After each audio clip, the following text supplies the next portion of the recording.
আসসালামু আলাইকুম, সকালে কেমন আছেন? আশা করি সকালে ভালো আছেন। আজকে আবার নতুন একটি ভিডিও নিয়ে আসলাম। এই ফোনটি হলো রেডমি টি ফোন, কাস্টমার লক করে ফেলছে। এখন আমরা সেট আপ দিয়ে দেখবো ফোনটিতে লক আছে কিনা। আপনারা দেখতে পাচ্ছেন ওপরে কিন্তু তালা সিস্টেম যে লক আছে ওই লকটা কিন্তু দেখাইতেছে।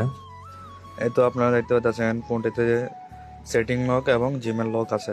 এখন আমরা ফোনটি খুলে ড্যাশ পয়েন্ট করে আমাদের যে কম্পিউটার টুলটি আছে টুলটি দিয়ে আমরা খুলে ফেলবো আনলক টুল দিয়ে। এই তো দেখতে পাচ্ছেন আমরা এফআরবি ক্লিন করে ফেললাম, এফআরবি ওকে হয়ে গেছে। এখন ফোনটি আবার নতুন অবস্থার মতো চালু হবে। ফোন নতুন মার্কেট থেকে কিনলে যেভাবে নতুন সেট আপ আসে সেম এইভাবে সেট আপ চলে আসছে। এখন আমরা ওয়াইফাই কানেক্ট করে সুন্দরভাবে সেট আপ করে দেবো। এই যে দেখতে পাচ্ছেন একে একে সব সেট আপ চলে আসছে। আমরা সবগুলো সেট আপ দিয়ে ফোনটাকে রানিং করে ফেলবো। এই যে দেখতে পাচ্ছেন এখন আর জিমের লক নেই, আমরা স্কিপে দিয়ে দিলাম।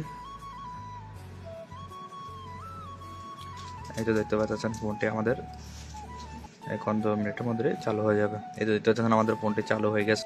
মাত্র এক ক্লিকেই ফোনটি আনলক হয়ে গেল।